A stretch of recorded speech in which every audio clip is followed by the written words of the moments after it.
A convenience store can sell hundreds of thousands of dollars worth of gasoline, cigarettes, lottery tickets, snacks, and drinks every month. And yet the item that looks like the biggest business may not be the item making the most money. A driver can pump $50 of gasoline and leave behind only a few dollars of gross margin before expenses. Another customer can walk inside, spend $3 on a fountain drink, and create a surprisingly attractive margin on a tiny transaction. That sounds backwards, but that contradiction is the entire convenience store business.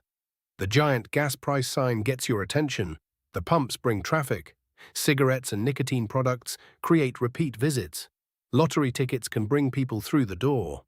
But once customers are inside, the economics change. Suddenly we're talking about coffee, pizza, energy drinks, candy, hot dogs, prepared food, and dozens of small impulse purchases that can be far more valuable than they look. In 2025, U.S. convenience stores generated about $817.5 billion in total industry sales. Roughly $476 billion came from fuel, while about $341 billion came from merchandise and food service sold inside stores. So fuel represented roughly two-thirds of industry sales dollars. But here's the strange part. It represented only about 39% of industry gross profit dollars. Meanwhile, food service represented less than 30% of in-store sales, yet produced almost 39% of in-store gross profit dollars. That's the first clue.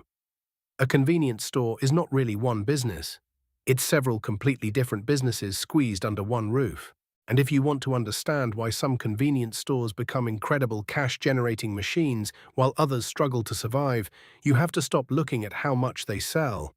You have to follow what each dollar leaves behind. Imagine pulling into a convenience store on your way to work. Your gas tank is almost empty. You see gasoline for $3.10 a gallon. You buy 10 gallons, that's $31. Then you walk inside.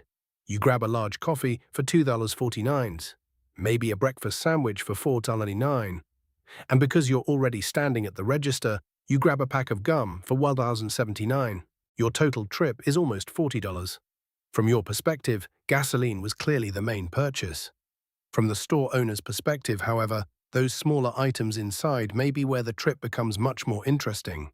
The gasoline requires enormous infrastructure, underground storage tanks, fuel pumps, environmental compliance, canopies, payment systems, maintenance, fuel deliveries, and of course the gasoline itself. The coffee is different. The cup costs something, the lid costs something, the coffee beans cost something, the cream, sugar, equipment, electricity, and labor all cost something.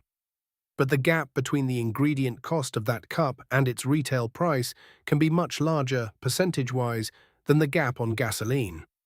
That difference is called gross margin, and gross margin is one of the most important numbers in this entire business.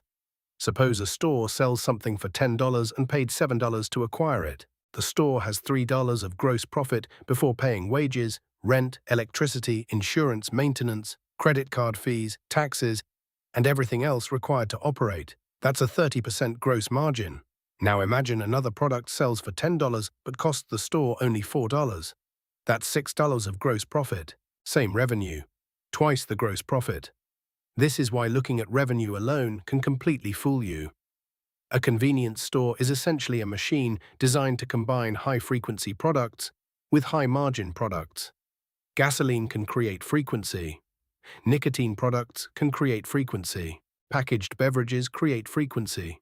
But fast food, coffee, fountain drinks, candy, and impulse purchases can transform that traffic into profit. And modern convenience stores have become extremely sophisticated at doing exactly that. The first challenge, though, is getting the business open. A small, independent store operating in an existing retail space can have a very different startup budget from a newly constructed gas station and convenience store. If you're simply leasing a former retail location, your biggest initial costs might be renovations, shelving, refrigeration, point-of-sale equipment, security systems, signage, licenses, inventory, deposits, and working capital. But build a modern fuel location from the ground up, and the economics become dramatically more expensive. Now you may need land, construction, a parking lot, fuel tanks, pumps, canopies, environmental systems, refrigeration, commercial kitchen equipment, electrical infrastructure, signage, security cameras, inventory, and enough cash to pay employees and suppliers before the business becomes self-sustaining. The final investment can vary enormously depending on land prices, store size, whether fuel is offered, local construction costs, and the business model. One useful example is 7-Eleven's franchise system. The company says that for traditional franchises, it bears the ongoing cost of the land, building, and store equipment, and that developing a new location may involve an investment of roughly $1 million to $2 million on its side. The franchisee's economics are structured differently, with franchise fees, inventory-related costs, permits, licenses, initial cash, and a gross profit-sharing model. That distinction matters because there is no single number called the cost of opening a convenience store. Owning the real estate is one business, leasing the real estate is another, building the store yourself is another, buying an existing store is another, and franchising an already developed location can be something else entirely. But no matter which structure you choose, one thing doesn't change. The store needs transactions, lots of them. In 2025, the average US convenience store handled roughly 45,000 transactions per month, when pump and in-store transactions are counted together. That's around 1,500 transactions every day. Think about what that means. This isn't usually a business built around making hundreds of dollars from one customer. It's built around making a little money from an enormous number of customer decisions. One coffee, one energy drink, one sandwich, one tank of gas, one bag of chips. Again and again and again. Every single day. That's why location is so powerful. A convenience store sitting beside a busy commuter road has something an online retailer cannot replicate. Immediate physical demand. You're thirsty now. You need gasoline now. You forgot milk. You want caffeine. You're hungry. You're already driving past the store. Convenience stores are effectively selling something more valuable than almost anything on the shelves. Time. You could probably buy that bottle of soda cheaper somewhere else. You could buy snacks in bulk. You could brew coffee at home. But doing those things requires planning. The convenience store charges you for avoiding that planning, and consumers willingly pay for it. That's why a small building can generate extraordinary sales per square foot. But here's where things become much more interesting. Let's follow the gasoline money. According to industry data, convenience stores sell an estimated 80% of the fuel purchased in the United States. In 2025, gasoline sold through convenience stores generated roughly $476 billion in sales. That's enormous. And if you looked only at revenue, you might conclude that convenience stores are basically gasoline companies with snacks on the side. They're not. The average retail gross margin on gasoline in 2025 was about 39.7 cents per gallon. But that's before the expenses required to sell that gallon. Card processing alone is significant. Recent industry data put credit card-related costs around 8 cents per gallon. Then you have distribution, maintenance, labor, utilities, equipment, compliance, real estate, and all the other costs attached to operating the location. So when you see a store charging $3.12 for a gallon of gasoline, don't imagine the owner putting $3 in their pocket. Most of that money is simply passing through the business. This is one of the most important lessons in business economics. Revenue can look impressive while very little of it actually belongs to you, and gasoline demonstrates this beautifully. But gasoline has another job. It brings people onto the property. Industry research indicates that more than half of fuel customers also go inside the store, whether they're purchasing something, paying at the register, using the bathroom, or using another service. And the moment they walk through that door, the economics become completely different. They see the refrigerator, the coffee machine, the candy display, the roller grill, the energy drinks, the pizza, the breakfast sandwiches, the checkout counter covered in small products that require almost no additional selling effort. This isn't accidental. The store has turned a low-margin traffic generator into an opportunity to sell higher-margin products. If you're enjoying following the money this far, subscribe to Money Behind. We break down the businesses you see every day and uncover which parts actually generate the profit, because the biggest number on the receipt is often not the number that matters most. Now look at food service. This category has quietly transformed the convenience store industry. In 2005, food service represented roughly 12% of in-store convenience store sales. By 2025, it had grown to about 28.5%. But food service's contribution to gross profit was even larger. Nearly 39% of in-store gross profit dollars came from food service. That includes prepared food, commissary items, and dispensed beverages. And prepared food, things like pizza, chicken, burgers, sandwiches, wraps, and salads, now makes up most food service sales. This tells us something important. Convenience stores are slowly becoming miniature restaurants, and financially that makes sense. Imagine selling a branded bottle of soda. The manufacturer made the product, a distributor moved it. The convenience store bought it at wholesale. There is only so much room between wholesale cost and the price customers will tolerate. Now compare that with a fountain drink. The customer sees a drink. The store sees syrup, carbonated water, ice, a cup, and a lid. The perceived value of the finished product can be far greater than the direct ingredient cost. Coffee works similarly. Prepared food can too, although food introduces labor, spoilage, equipment, food safety requirements, and operational complexity. Still, this is why stores increasingly want to sell you breakfast, rather than simply gasoline. The economics are better. Even candy can be surprisingly powerful. Industry data for 2024 showed candy carrying gross margins around 50%. That doesn't mean half of every candy dollar becomes net profit. It means roughly half remains after the product cost and before all the store's operating expenses. That's an important distinction, because gross profit is not owner profit. Suppose our hypothetical convenience store generates $250,000 in monthly sales. Maybe $150,000 is fuel. Another $100,000 comes from inside the store. At first glance, this looks like a business generating $3 million per year. Sounds fantastic, but now we separate sales from gross profit. Let's say the fuel operation generates a hypothetical gross margin of 12%. That's $18,000 of gross profit on $150,000 of fuel sales. Now imagine the inside store averages a 35% gross margin across its mix. That's another $35,000. Total monthly gross profit, $53,000. Suddenly, our $250,000 revenue business has only $53,000 available to pay the operating expenses. Now subtract payroll, maybe $18,000. Occupancy costs or property expenses, maybe $7,000. Utilities, perhaps $4,000. Insurance, repairs, cleaning, security, software, waste, licenses, accounting, and miscellaneous costs. Maybe another $8,000. And perhaps financing or other fixed obligations consume several thousand more. These are hypothetical numbers, not industry averages, but watch what happens. Our $250,000 monthly revenue store could easily end up with operating profit closer to $10,000 or $12,000. That's still a viable business, but it's very different from saying, I own a store doing $3 million a year. The owner does not keep $3 million. The owner keeps whatever survives. And that's why product mix becomes so important. Imagine two stores with identical revenue. Store A sells mostly gasoline and low-margin merchandise. Store B sells more prepared food, coffee, fountain beverages, snacks, and other stronger margin categories. Same revenue, completely different business. This is also why cigarettes create such an interesting contradiction.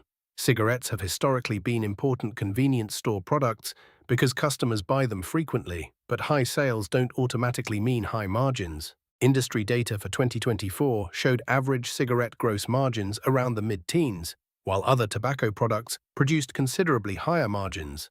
So cigarettes can function somewhat like gasoline. They create repeat customers, and repeat customers create opportunities. Someone enters for cigarettes and leaves with an energy drink. Someone stops for gasoline and leaves with coffee. Someone comes for a lottery ticket and adds chips. This is where the convenience store business begins to resemble a customer traffic arbitrage machine. Acquire the visit with something the customer already needs. Monetize the visit with something more profitable. And the checkout counter may be the most valuable few square feet in the building. Think about what gets placed there: candy, gum, small snacks, nicotine products where legally permitted, promotional items, small impulse purchases. Products you weren't planning to buy 30 seconds earlier. The customer is already there. The rent is already being paid. The employee is already working. The lights are already on. The transaction is already happening. Adding one more item to the basket can require almost no additional customer acquisition cost. That's why increasing average basket size by even a small amount can be incredibly powerful. Suppose a store gets 800 in-store customers per day. Better merchandising, food service, or promotions increase average purchases by just $1. That's $800 in additional daily sales. Over 365 days, that's $292,000 in additional annual revenue. Again, revenue isn't profit, but if a meaningful portion of those additional purchases comes from attractive margin categories, a seemingly tiny change in customer behavior can materially change the store's economics. And that's the hidden power of scale inside a convenience store. Tiny numbers multiplied by enormous transaction counts become big numbers, but the same multiplication works against the owner. Imagine labor costs increase by just $100 per day. That's $3,600 per year. Electricity rises $100 per month. That's another $18,000. Card fees increase. Insurance rises. Food waste increases. Equipment breaks. Shrinkage gets worse. Suddenly, tens of thousands of dollars disappear. Convenience stores operate on thousands of small financial leaks, and controlling those leaks can matter almost as much as increasing sales. Inventory is one of them. Every product sitting on a shelf represents cash. If you buy $20,000 worth of merchandise, you've converted $20,000 of cash into inventory. That inventory doesn't become useful cash again until customers buy it. Fast-moving products are valuable because the store continuously converts inventory back into cash. Slow-moving products trap money on shelves, and perishable products create another problem. They can expire. A candy bar might survive on a shelf for months. A breakfast sandwich cannot. This is where food service becomes both attractive and dangerous. The margins can be excellent, but forecasting matters. Imagine preparing 100 sandwiches at a direct cost of $2 each. You sell them for $6. If you sell all 100, that's $600 of revenue on $200 of direct product cost. Very attractive. But what if you sell only 60? Now you generate $360 in revenue. The 40 unsold sandwiches may become waste. You still paid to make them. And suddenly, the economics are much worse. So the store is constantly balancing two competing problems. Too little inventory means lost sales. Too much inventory means trapped cash and waste. The best operators become extremely good at predicting demand by hour, day, weather, season, neighborhood, and customer type. Morning commuters want coffee and breakfast. Afternoon customers might want cold drinks. Construction workers may behave differently from office workers. Friday nights may behave differently from Tuesday mornings. A highway location behaves differently from a neighborhood store. This is why location isn't just about traffic, it's about the right traffic. 10,000 cars driving past at highway speed with difficult access can be less valuable than fewer vehicles that can easily enter and exit. A convenience store wants frictionless visits, easy entrance, easy parking, visible pricing, fast checkout, products positioned exactly where customers expect them. Every second of inconvenience threatens the reason the customer chose the store in the first place. And now we can calculate break-even. Suppose our hypothetical store has $40,000 in monthly fixed and semi-fixed operating expenses before owner profit. And suppose its blended gross margin across all products and fuel works out to 25%. To generate $40,000 of gross profit, the store needs $40,000 divided by 25%. That's $160,000 in monthly sales. Below that, the store loses money. Above that, additional gross profit can begin flowing toward operating profit, assuming costs don't rise too quickly with sales. Now imagine the blended margin improves from 25% to 30% because the store sells more food, coffee, beverages, and other higher margin products. To generate the same $40,000 in gross profit, required revenue falls to about $133,000. Nothing about the building changed. The parking lot didn't change. The store didn't need another 100,000 customers. The product mix changed, and that may be the most important number in this entire story. Convenience store economics are not simply about selling more. They're about selling the right things. Now imagine three versions of the same store. In a bad year, traffic declines. Customers buy gasoline but skip the snack. Labor gets more expensive. Food waste increases. Insurance rises. The store still reports impressive revenue because millions of dollars flow through the pumps. But very little survives. Maybe the owner barely breaks even. In a normal year, traffic is steady. Fuel creates visits. Inside sales remain healthy. Food service performs reasonably well. Inventory is controlled. The store produces a respectable operating profit. Then comes the great year. Traffic increases, coffee sales rise, prepared food becomes popular, customers add more items per transaction, the store improves labor scheduling, waste falls, higher margin categories become a larger share of sales. Revenue increases, but profit can increase much faster than revenue. That's operating leverage. Once enough fixed costs are covered, additional gross profit can become disproportionately valuable. But leverage works in reverse too. A 10% decline in sales does not necessarily mean a 10% decline in profit. If the store was only slightly above break-even, a modest sales decline can wipe out most of the owner's earnings. And debt makes this even more dangerous. Suppose someone builds or acquires a location using significant borrowed money. The loan payment doesn't care whether it rained all week, doesn't care whether a competitor opened across the street. It doesn't care whether gasoline margins compressed. It doesn't care whether labor costs increased. Debt payments arrive every month. This can make a strong convenience store more valuable because leverage allows an owner to control a larger asset with less equity. But it can also turn a mediocre store into a financial trap, especially when the owner overpays for the location. And that brings us to another hidden business underneath some convenience stores: real estate. If an operator owns the land and building, the economics can extend far beyond selling snacks. A good corner with strong traffic can become a valuable commercial property. Over time, the operating business may generate cash while the underlying land appreciates. In other cases, the operator doesn't own the property at all and pays rent. Those are fundamentally different investments. Two convenience stores can look identical to customers while creating wealth for their owners in completely different ways. One owner is operating a retail business. Another may effectively own a retail business sitting on top of a long-term real estate investment. And a franchisee might be participating in yet another structure where the franchisor owns or controls major assets and shares economics with the operator. That's why asking, how profitable is a convenience store, is almost the wrong question. Which convenience store? Who owns the land? Who owns the equipment? Who owns the fuel operation? How much debt exists? What's the product mix? What's the rent? How much labor is required? What's the daily transaction count? What's the average basket? How much food gets thrown away? Those details determine whether the business is fantastic or terrible. And then there's competition. A new store opening nearby doesn't need to steal every customer. It may only need to steal enough customers to push your store closer to break even. Imagine you're making $12,000 per month in operating profit. Then a new competitor opens down the road. Sales decline by 8%, but your rent doesn't decline 8%. Your insurance doesn't decline 8%. Your loan payment doesn't decline 8%. You still need employees. You still need electricity. You still need refrigeration. So that 8% sales decline might reduce operating profit by 30%, 50%, or even more, depending on the economics. This is why great locations can be incredibly valuable. Traffic creates a moat, but it isn't permanent. Road construction can redirect customers.